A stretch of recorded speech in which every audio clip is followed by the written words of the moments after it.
And we invite you to join us next Saturday, 4 o'clock Eastern Time, ESPN2. We go to the show capital of the world, Las Vegas, Nevada. And what a great one we had there a year ago in front of a crowd of over 120,000 NASCAR nationwide fans. Mark Martin on fresh tires in the final laps. A little nudge of the 60 car, Carl Edwards and Brad Keselowski. Martin took the win.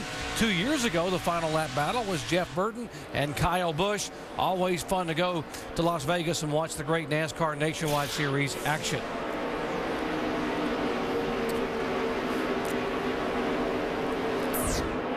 Total domination for the day for Kyle Busch. Last year, he and his teammate Tony Stewart in the 2 nationwide races led 282 of 300 laps here in the 2 races.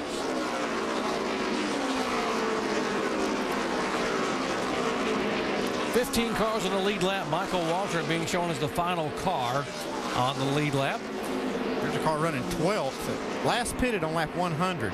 That would make 50 laps that he could, if he could make that on fuel, he could make it all the way to the end. And he may be able to do that. Is that right, Vance? Well, Chad Walter, the crew chief for Justin Allgaier, he is really sweating it as they're figuring out the fuel mileage. He told me about 10 laps ago they're a half a lap short. They came in and topped off on lap 100. Clearly their strategy, trying to conserve fuel. They tell him, Allgaier on the radio, save fuel at every opportunity. They believe they're going to make it to the end if they can just save a little bit more. And that's the only car I've come across along pit lane that believes they've got a shot at making it to the finish. Well, Vince, that's the only car that pitted at lap 100 that on the lead lap that can make it. The rest of the guys, last time they were on pit road was lap 92, so he has an 8-lap cushion.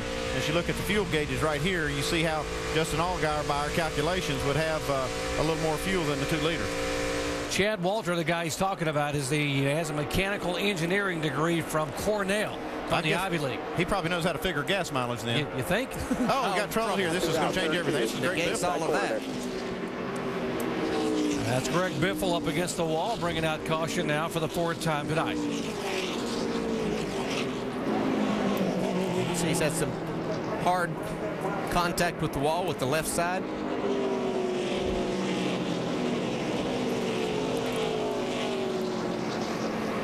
There's Jack Roush. Sure he's disappointed with that.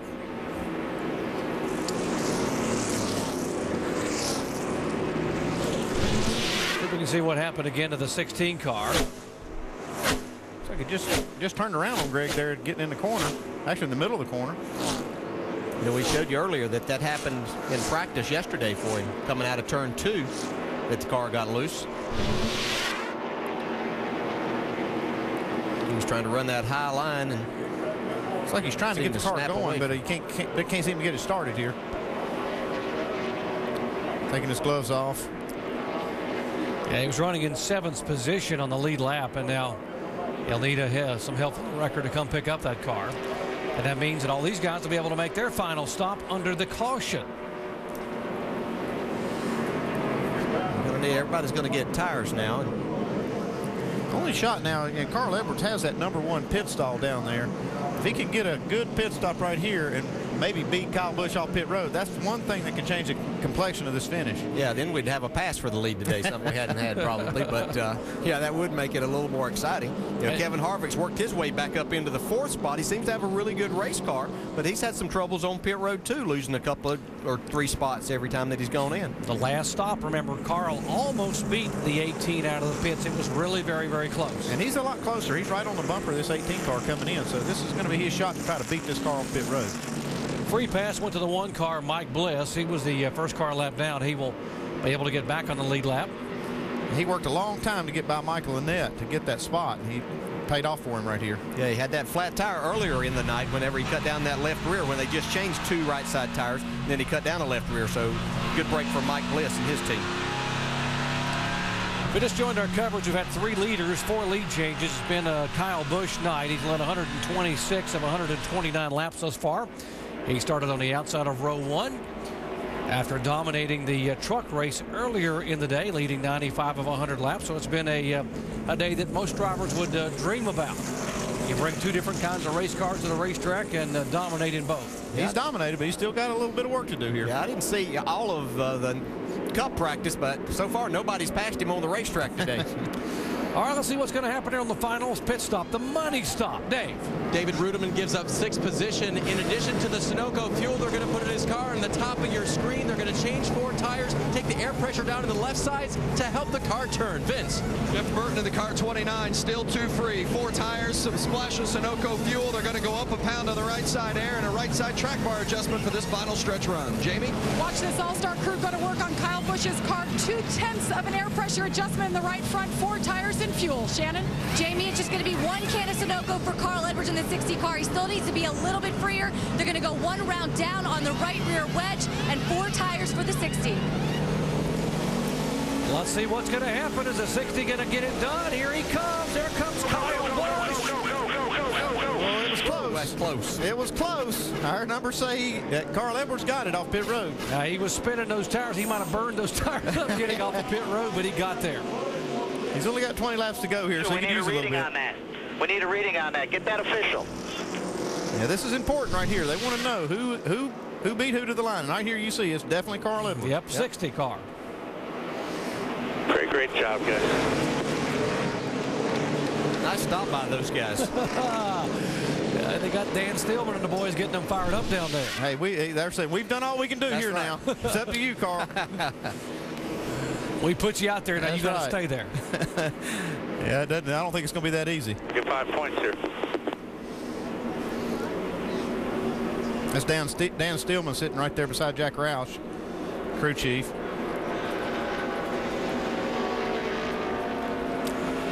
We're going to be talking a lot about this battle throughout the year. These 2 guys are the 2 Cup guys that are running the full schedule in the Nationwide Series. So we fully expect them to be the guys battling for the championship. It should be fun getting all the way to Homestead and watch it. Not only these guys, we should have some other cars involved. Some other guys running full-time in the series, so it should be fun to watch. 99 car, by the way, we're told will start at the tail end of the longest line. Michael Waltrip had some equipment taken out of the pit box.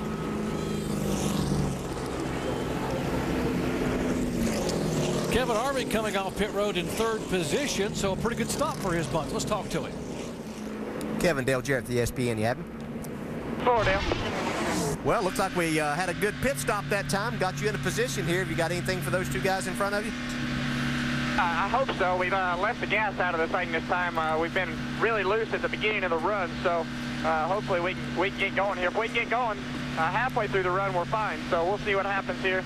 The guys rebounded, had a good pit stop, and Ream Chevrolet's been good all night. So you're fighting loose mostly. Does that make you have to move around on the racetrack any, Kevin, or have you pretty much been able to run the car still where you want to? Well, it kind of takes away the option to move around just because it's so free. You know, it's so line sensitive, hitting the bottom. I can't really go into the middle because anytime I touch those seams, I get loose. So I just kind of stuck on the bottom here. All right, Kevin, thanks for talking with us. Good luck. And explain what he's talking about, leaving the gas out. Well, they only have 20 laps to go when he made that pit stop, and so the thing to do is only put 20 laps of fuel in there. You don't want to put any more than you need because that's just more weight swinging around the back end of the car, making it loose. And this is a great move, and a lot of guys now, I mean, you got to calculate that stuff right down to the wire, and as long as he's got enough to make it to the end, he'll be fine. And remember, he is from Bakersfield and has never won at his home racetrack. Let's check in the Kyle Busch pits. Jamie. Well, Kyle Busch's crew came over the radio and apologized for losing him a spot, and this is Kyle's reaction. Sorry about that, man.